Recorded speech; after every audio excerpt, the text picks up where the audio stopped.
Olá, cumprimento a todos, aqui é o pastor José Carlos Carvalho.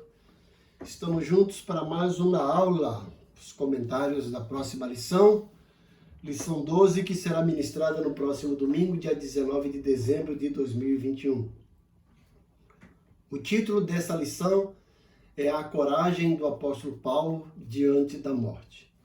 Então veremos nessa lição como Paulo lida com a perspectiva de uma morte iminente, com certeza orientado pelo Espírito Santo, sabendo que seus dias estão contados. O que o apóstolo Paulo faz diante dessa revelação e o que nós podemos aprender também através da coragem do apóstolo Paulo diante da morte. O meu desejo, como sempre, é que o Espírito Santo use cada um de vocês, professores, para que ministrem com ousadia, com intrepidez, com muito dinamismo e unção essa lição para os seus alunos. Deus os abençoe. Então vamos avante para os nossos comentários. Aqui é o pastor José Carlos Carvalho, da cidade de Santos, São Paulo, o eterno aprendiz do Supremo Mestre. E eu peço encarecidamente que você acesse o link, vá lá no canal do YouTube, dê sua curtida, faça o seu comentário, inscreva-se se você não é inscrito, ative o sininho para receber nossas notificações e compartilhe esse vídeo com o maior número de pessoas possíveis.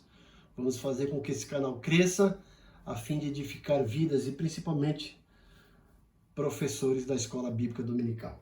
Deus os abençoe grandemente.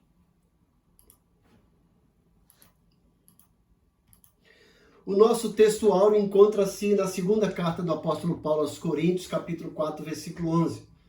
O apóstolo Paulo diz assim: E assim nós que vivemos, estamos sempre entregues à morte por amor de Jesus, para que a vida de Jesus se manifeste também em nossa carne mortal. Paulo tinha plena convicção de que a vida dele não seria nada sem Jesus. E mesmo tendo Jesus, ele estaria disposto ou estaria sujeito a dificuldades e até mesmo à morte. E ele já tinha sido orientado a respeito disso, certo? E a verdade prática dessa lição é que o Espírito Santo nos prepara para sofrer por Jesus Cristo e suportar as angústias e aflições na obra de Deus. Ninguém pense que o fato de ser chamado para exercer o ministério, para trabalhar na obra de Deus, vai lhe dar aí um passaporte contra desventuras, contra dificuldades, que o chamado é um antídoto contra tribulações, oposições e dificuldades. Não, muito pelo contrário. Jesus deixou ciente os seus discípulos do preço do discipulado. Ele disse: no mundo tereis aflições, mas tende bom ânimo, eu venci o mundo. Então, a nossa vida é repleta de circunstâncias adversas, mas o Senhor Jesus, para que a gente não desanime, já nos contou o capítulo final, que é vitória, que é vida eterna. Amém. Os nossos objetivos. O objetivo geral é trazer conscientizar a respeito da coragem diante da morte. Então, a partir da perspectiva do apóstolo Paulo, conscientizar a cada aluno que precisamos ter coragem, não ter medo da morte. A morte para o cristão é um passaporte para a vida eterna. Paulo sabia muito bem disso.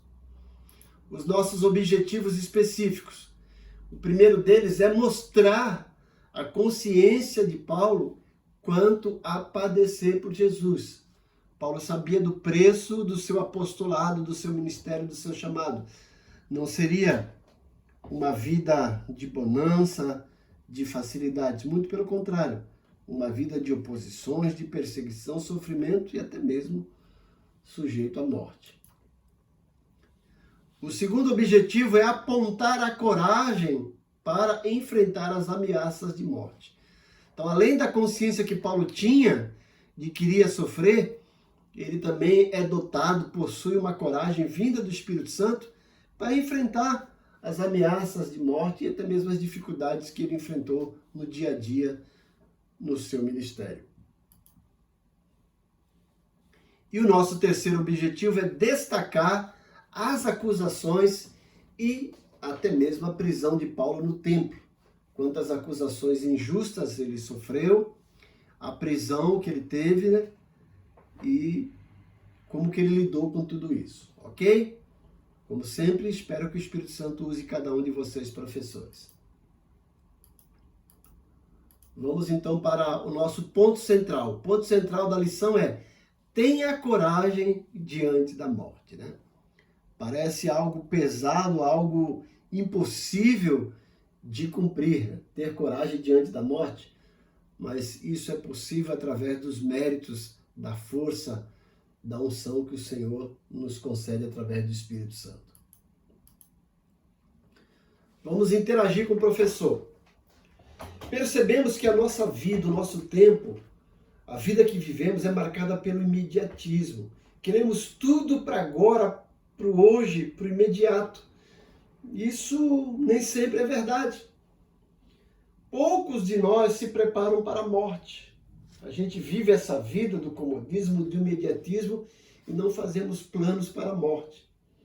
Aliás, quando ouvimos a palavra morte, o nosso humor muda, a tristeza invade a nossa alma, o nosso coração e começa a dominar todo o ambiente onde nós estamos. Quando olhamos para a vida e o ministério de Paulo, somos despertados pela coragem que ele tinha diante da morte. Paulo mostra que a morte não é o escapismo, mas é resultado concreto da dimensão profunda da fé que deve dominar a vida de todo cristão, independente da época, independente da idade, independente do tempo. Essa dimensão de salvação mudou o olhar do apóstolo Paulo para o que faz sentido na vida concreta. Dessa forma, se ele pudesse escolher entre estar com Cristo, que era morrer, ou permanecer na terra e ficar vivo, o apóstolo Paulo não tinha dúvida. A escolha dele era estar com Cristo. Ele fala isso para os Filipenses no capítulo 1. Para Paulo, permanecer nesse mundo só se justificaria se fosse para desgastar-se pela causa do Evangelho. Ele disse, olha, para mim, o morrer é lucro. Era bênção, né?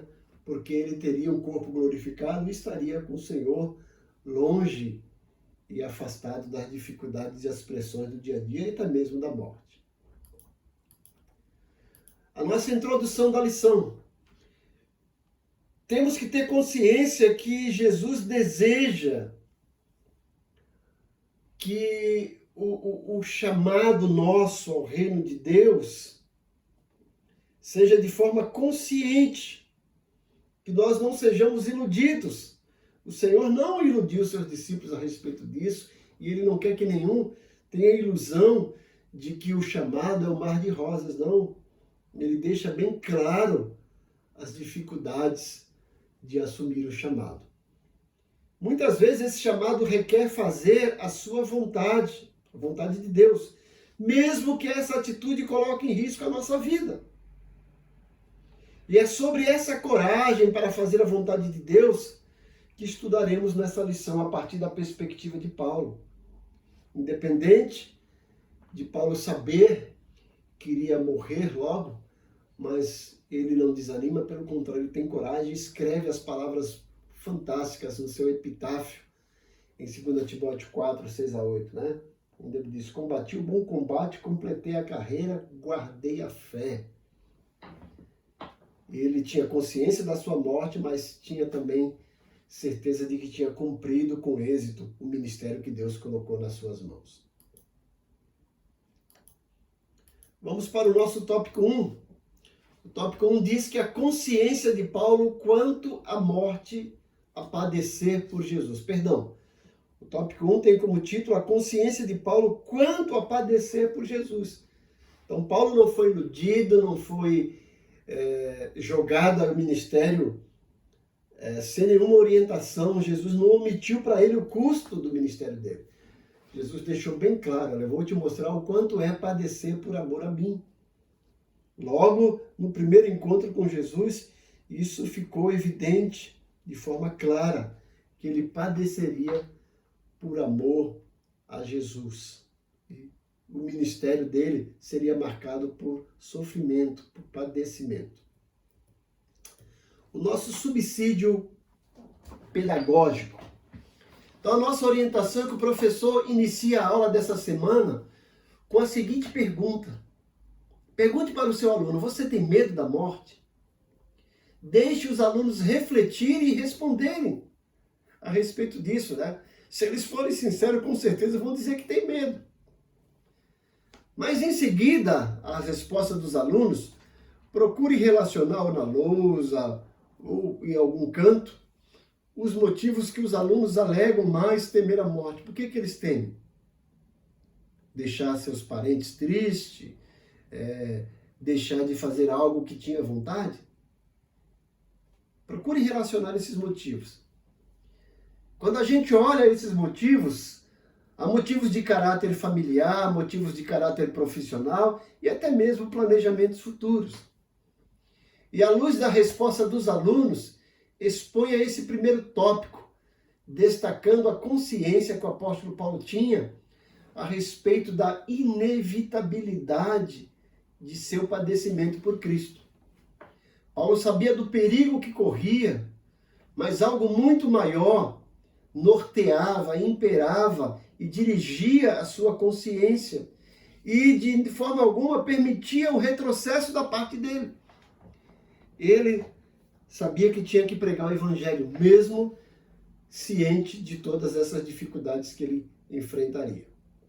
E ele está disposto até mesmo a morrer por conta do evangelho.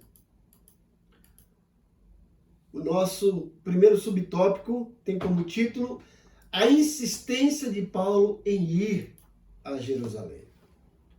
Então, quando a gente viu as primeiras lições, vimos que por meio da resposta divina, Deus conversa com Paulo ali naquele caminho de Damasco, e aí conversa com Ananias e fala para Ananias dizer a Paulo o quanto Paulo haveria de padecer pelo nome dele. E agora, nessa lição, percebemos que esse tempo havia chegado para o apóstolo. Haja visto o seu desejo de ir a Jerusalém, mesmo depois de ouvir o profeta Ágabo dizer a Paulo que os judeus os entregariam nas mãos dos gentios, conforme a gente vê em Atos 21:11.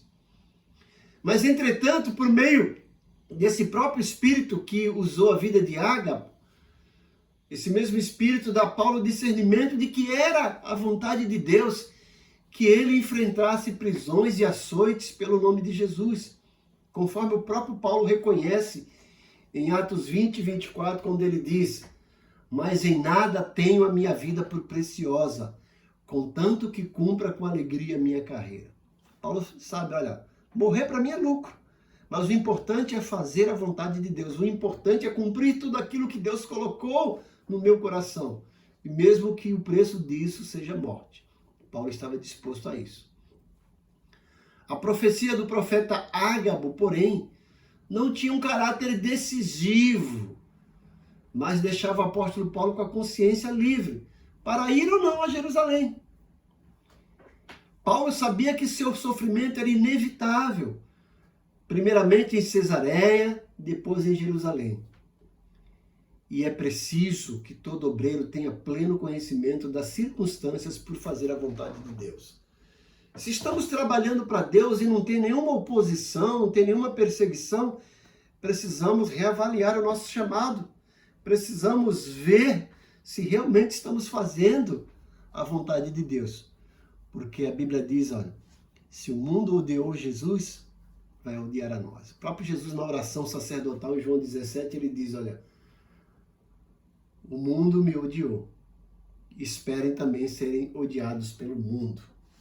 Então, Paulo, diante dessa situação, podia retroceder. Não vou poupar minha vida, não.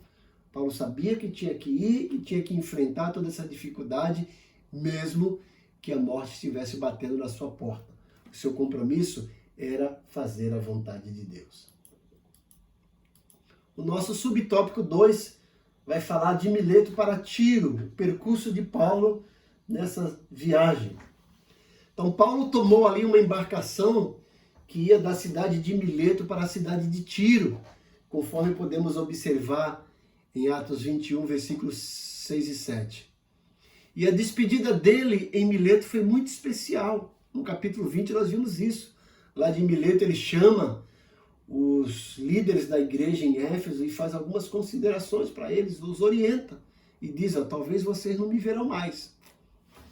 O apóstolo decidiu em seu coração que deveria ouvir a voz do Espírito e partir, conforme vimos isso em Atos 20, 17, 38 e Atos 21, de 1 a 6.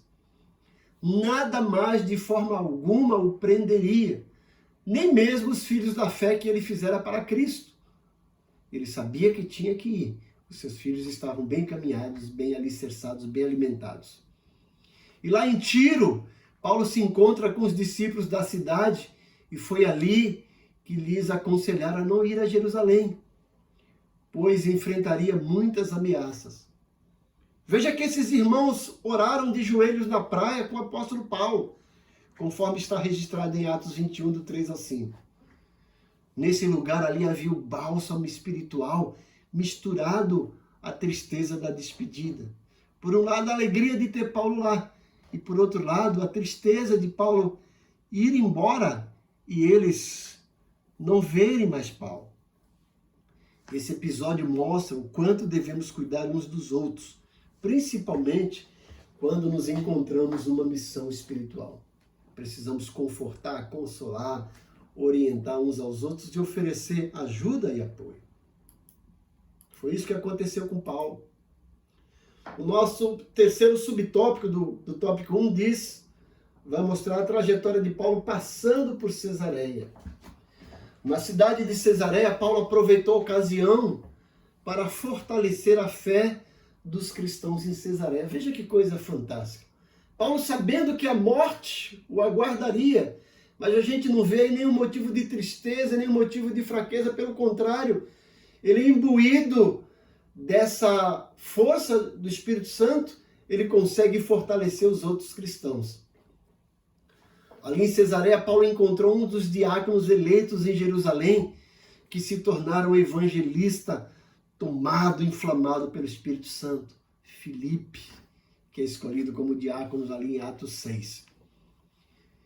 Filipe recebeu e hospedou o apóstolo e os companheiros dele em sua própria casa. Segundo a narrativa de Lucas no livro de Atos, Filipe era um homem espiritual e as suas 4 filhas donzelas eram profetisas, conforme vemos em Atos 21, versículos 8 e 9.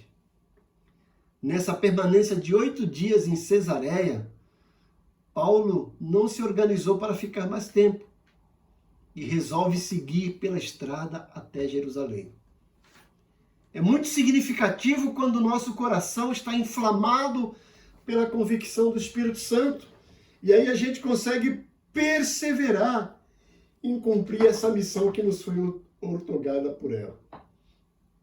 Quando realmente o Espírito Santo inflama nosso coração, a morte não é desculpa. O sofrimento não é desculpa. A gente não arruma desculpa para servir a Deus. E era isso o que havia na vida do apóstolo Paulo. E é isso, professor, que você deve passar para os seus alunos. E a síntese do tópico 1 é que o apóstolo Paulo tinha plena consciência acerca da inevitabilidade de padecer por Cristo. Então, mais uma vez, se algum cristão pensa que o fato de ser cristão é um passaporte para a vida boa aqui na terra, esquece. Vida boa só no céu, só na glória. Mas aqui na terra é outra história. Aqui a gente vai enfrentar dificuldades, vai padecer, mas vamos enfrentar dificuldade e padecer debaixo do poder do Espírito Santo, com a ajuda do Pai e do Filho. Vamos para o nosso tópico 2, que vai falar sobre a coragem para enfrentar as ameaças de morte. Paulo não apenas tinha consciência do padecimento, do sofrimento, mas ele também tem coragem para enfrentar as ameaças de morte, não apenas os sofrimentos. O nosso subtópico 1, a coragem do apóstolo, coragem essa que lhe foi dada através de ouvir a voz do Espírito Santo. Paulo, ouvindo a voz do Espírito Santo, se enche de coragem para enfrentar as ameaças de morte. Então, depois de ouvir a mensagem profética acerca do risco de morte que ele enfrentaria em Jerusalém, Paulo procurou ouvir a voz do Espírito ao seu coração. E isso lhe deu uma certeza profunda de ir até o fim em seu ministério e, consequentemente, enfrentar qualquer ameaça. Ele sabia que seria duro, que seria cruel, que seria desgastante, mas ele tinha essa certeza profunda de que precisava fazer aquilo que o Espírito Santo lhe orientou. Note que a coragem de Paulo não se baseava em si mesmo, mas era uma coragem que vinha do Espírito Santo. Por isso, de forma serena, Paulo exortou os irmãos em Cesareia para que não impedisse de ir a Jerusalém, conforme vemos em Atos 21:13. E, finalmente, aqueles irmãos entenderam que nada deteria o apóstolo Paulo. E aí disseram: faça-se a vontade do Senhor. Ou seja, aqueles discípulos, aqueles irmãos, sabiam que o que Paulo iria fazer era a vontade de Deus. Então nós precisamos aprender a ter a serenidade do Espírito Santo em todas as nossas decisões. E mesmo que essas decisões sejam decisões que impliquem em sofrimento e ameaça de morte. Mas essas decisões precisam estar fundamentadas nas orientações do Espírito Santo. Paulo tinha convicção disso. O nosso segundo subtópico, a chegada em Jerusalém. Paulo finalmente chega em Jerusalém. Então Paulo vai para Jerusalém, não vai só, vai acompanhados por alguns discípulos de Cesareia, conforme a gente vê em Atos 21:6.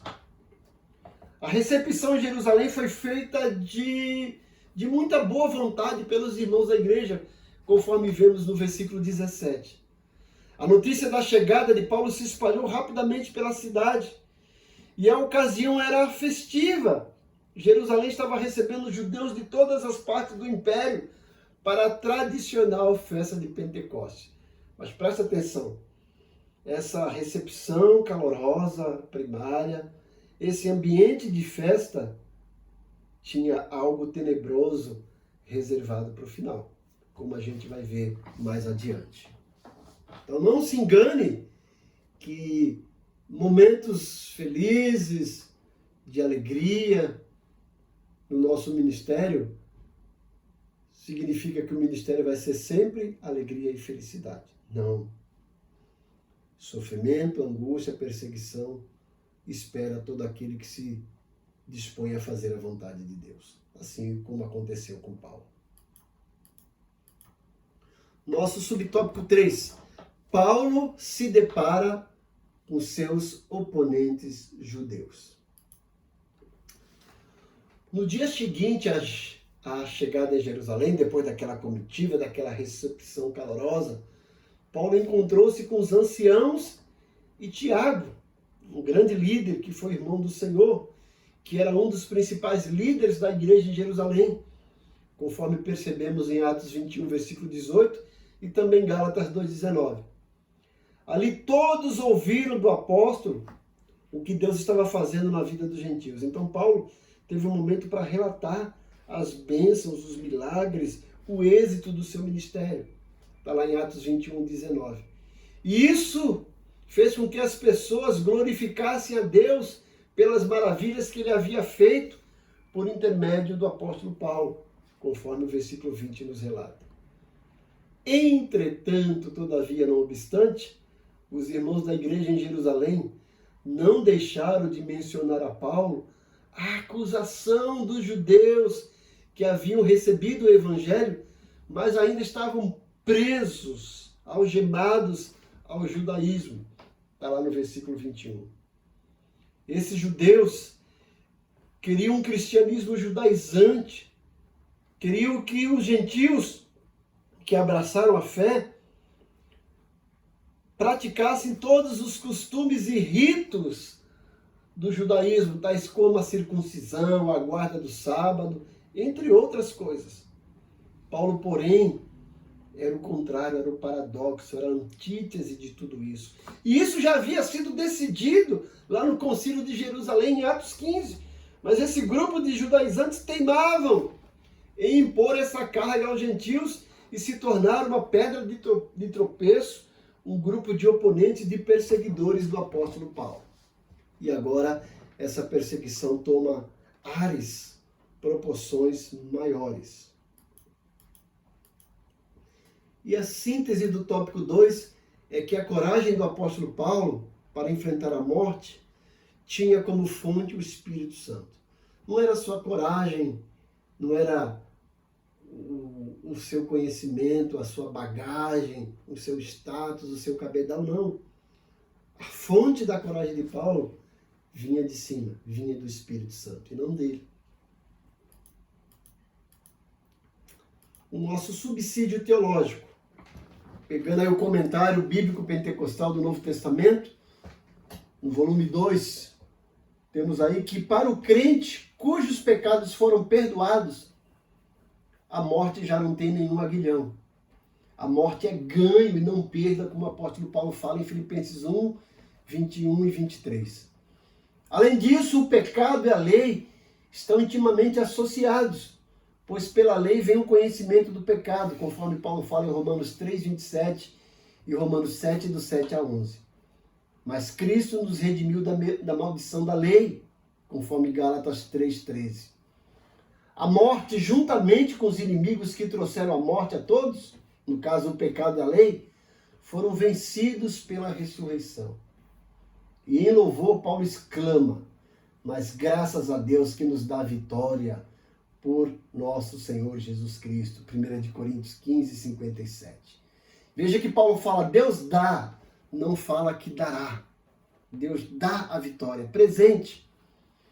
Os crentes participam da vitória de Cristo mesmo durante sua existência terrena, já que a morte perdeu o seu poder aterrorizador.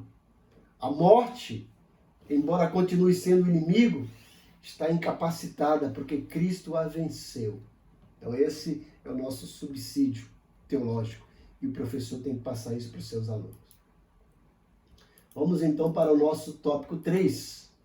As acusações e a prisão de Paulo no templo. Então vamos ver as acusações pelas quais Paulo passou e a sua prisão ali no templo, na cidade de Jerusalém. O nosso subtópico 1. As acusações mentirosas contra Paulo. Perceba que as acusações que Paulo recebeu foram todas infundadas, foram forjadas, foram mentiras. O apóstolo Pedro diz que se nós estamos sofrendo por Cristo, devemos dar glória a Deus. Agora, se esse sofrimento é por conta de falha nossa, Deus não está aí. Mas se realmente estamos sofrendo injustamente, estamos sofrendo por amor a Deus, devemos nos regozijar. As acusações contra Paulo eram as seguintes. Paulo era acusado de ensinar que os judeus entre os gentios deviam se apartar da lei de Moisés. Isso não era verdade. De que eles não deveriam circuncidar os filhos nem andar segundo a lei de Moisés. Isso não era verdade, conforme a gente lê em Atos 21, 21. Os judeus oponentes de Paulo, aquele grupo de judaizantes, torciam suas palavras e incitavam o povo a rejeitá-lo. Não obstante, Tiago e os anciãos da igreja fizeram a seguinte sugestão ao apóstolo: levar 4 homens que fizeram voto de Nazireu, pagar as despesas deles, raspar a própria cabeça como demonstração de que praticava a lei, conforme a gente vê em Atos 21, 23, 24.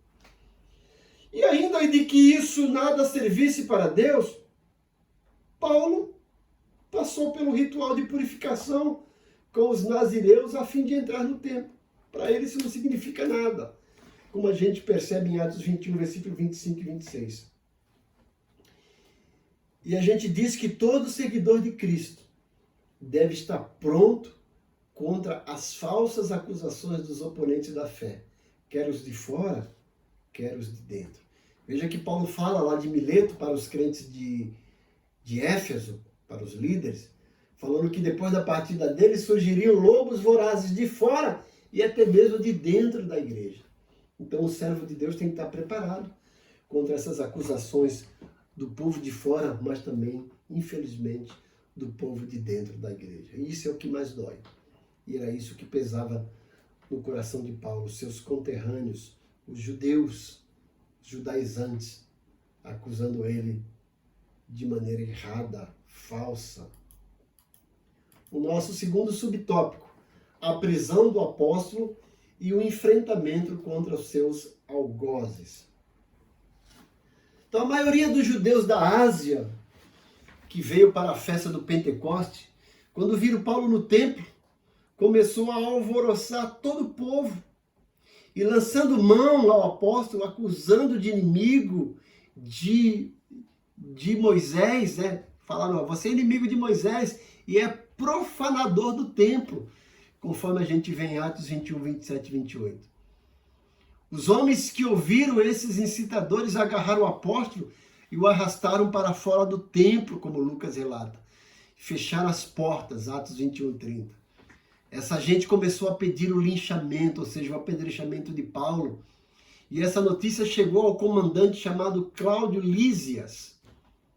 Cláudio Lísias investigou o problema, prendeu e algemou o apóstolo, lançando ao quartel-general que ficava numa torre chamada Antônia, onde eram colocados seus presos, conforme vemos em Atos 21, 33. Não nos esqueçamos dos milhares de cristãos que têm sua liberdade cerceada por causa de sua fé em Cristo. Assim como Paulo foi perseguido, foi preso, muitos cristãos hoje, missionários, pastores, servos de Deus, aí nesses lugares onde é proibido pregar o evangelho, são também aí presos e alguns torturados e alguns até mortos por cumprir a vontade de Deus.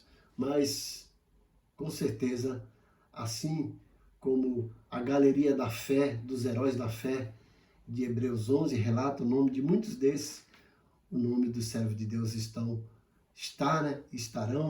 registrados no livro da galeria da fé lá no céu. Glória a Deus por isso. E o nosso terceiro subtópico, Paulo dialoga, faz um diálogo com Lísias. A gente percebe isso em Atos 21, do 37 a 40. No diálogo com Lísias, Paulo usa a linguagem grega, um grego polido chamado koiné, e o comandante então descobriu que Paulo não era um vigarista, não era um bandido egípcio procurado nas regiões do império. Esse egípcio levantaram uma sedição contra o imperador tempos atrás, conforme lemos em Atos 21, 38. Lísias, a princípio, pensou que Paulo era esse egípcio, mas quando percebe Paulo como um judeu, mas conversar usando a linguagem polida do grego, ele percebeu que não era a mesma pessoa. Então, como Paulo se declarou cidadão romano, Lísias não mais o confundiu com esse bandido, com esse sicário, e mudou a forma de tratamento com o apóstolo, conforme percebemos no versículo 39 e 40 do capítulo 21 de Atos. E mesmo ferido pelos açoites, mesmo manchado com o próprio sangue, mas ao mesmo tempo estimulado pelo sentimento de martírio pelo seu Senhor, Paulo não perdeu a oportunidade de usar a sua defesa para proclamar o evangelho. Está lá no versículo 40. Ele fala de Jesus não só para Lísias, mas para os outros que estão ouvindo. Paulo aproveita esse momento para continuar pregando. Se o intuito daquelas pessoas era prender Paulo para que ele não pregasse, Paulo faz da sua prisão uma oportunidade da pregação. Eis a razão do apóstolo Paulo padecer pelo nome de Jesus, proclamar o evangelho para as pessoas que o odiassem. Às vezes somos provados por Deus e percebemos que sua vontade é para que o evangelho seja anunciado por meio de nós, ao enfermo no hospital, ao preso numa penitenciária, ao viciado numa cracolândia ou em qualquer outra circunstância desconfortável que ele nos colocar. Então precisamos estar atentos para os caminhos que o Espírito Santo quer nos levar. Às vezes, somos acometidos de uma enfermidade e vamos parar no hospital porque Deus quer nos usar para pregar para o médico, para a enfermeira, para os pacientes e para aquelas pessoas que estão lá. Então a gente precisa ter sensibilidade à voz e à direção do Espírito Santo, assim como Paulo teve. E a síntese do nosso tópico 3 é que as acusações mentirosas contra Paulo implicaram em sua prisão. Então essas acusações ganharam efeito e Paulo foi preso. Mas Deus tinha o porquê da prisão de Paulo, como a gente vai ver. Deus tinha dito que Paulo ainda iria chegar em Roma e lá ele pregaria o evangelho, conforme Paulo diz em suas cartas. Os da casa de César vos saúdo. Paulo, na prisão em Roma, teve oportunidade para pregar para a família do imperador, para os soldados, para muitas pessoas. E se ele tivesse talvez solto, não teria essa oportunidade. Mas Paulo entendia que Deus tem um propósito em tudo. E o nosso subsídio teológico, Paulo sofreu acusações de todos os tipos, mas a sua consciência não o acusava. Paulo tinha uma consciência limpa perante Deus e os homens, como ele mesmo diz. A consciência é a percepção interior que testifica junto à nossa personalidade no tocante ao que é certo e o que é errado das nossas ações. Uma boa consciência diante de Deus dá o veredito de que não temos ofendido nem a Ele nem a sua vontade. A declaração de Paulo, provavelmente com referência à sua vida pública diante dos homens, é sincera. Note em Filipenses 3,6, onde ele declara: segundo a justiça que há na lei, irrepreensível. Paulo sabia que era irrepreensível. E antes da sua conversão, ele chegou a crer que praticava a vontade de Deus a perseguir os crentes, como ele mesmo diz em Atos 26,9. A dedicação de Paulo a Deus, sua total resolução em agradá-lo e sua vida irrepreensível, até mesmo antes de sua conversão a Cristo, deixam envergonhados e julgados os crentes professos que se desculpam de sua infidelidade a Cristo, alegando que todos pecam e que é impossível viver diante de Deus com uma boa consciência. Paulo mostra o contrário. E graças a Deus por isso. Chegamos então ao final da nossa aula e a nossa conclusão é que a atitude de sofrer pelo nome de Jesus tem sido abandonada nos tempos modernos. Estamos aí vivendo uma geração de crentes dodói, que tudo chora, que tudo reclama e que no primeiro sofrimento abandona a fé, larga a igreja, larga o ministério. Mas a visão que Paulo tinha da missão evangelizadora o fazia enfrentar toda e qualquer oposição e sofrimento. E é isso que deve ter na vida de todo aquele que se propõe a servir e a seguir a Jesus. Paulo podia dizer, porque a nossa leve e momentânea tribulação produz para nós um peso eterno de glória muito excelente, como ele diz em 2 Coríntios 4,17. Então, professor, está aí a minha contribuição. Espero poder ter correspondido à expectativa. É uma aula simples, mas, como sempre, a minha oração é que o Espírito Santo use cada um de vocês com ousadia, com intrepidez, com sabedoria e com muito dinamismo para ministrar essas aulas e principalmente essa aula aos seus alunos, para que eles, assim como Paulo, não desistam de servir a Deus por conta dos sofrimentos, por conta das ameaças e nem por conta de uma morte iminente, mas que eles tenham coragem, determinação e disposição para servir a Deus. Que Deus os abençoe grandemente. Que a graça do Senhor Jesus, o amor de Deus Pai e a comunhão do Espírito Santo seja com vocês e que vocês sejam usados para transmitir essa aula. A coragem do apóstolo Paulo diante da morte. Amém. Glória seja dada ao nome do Senhor.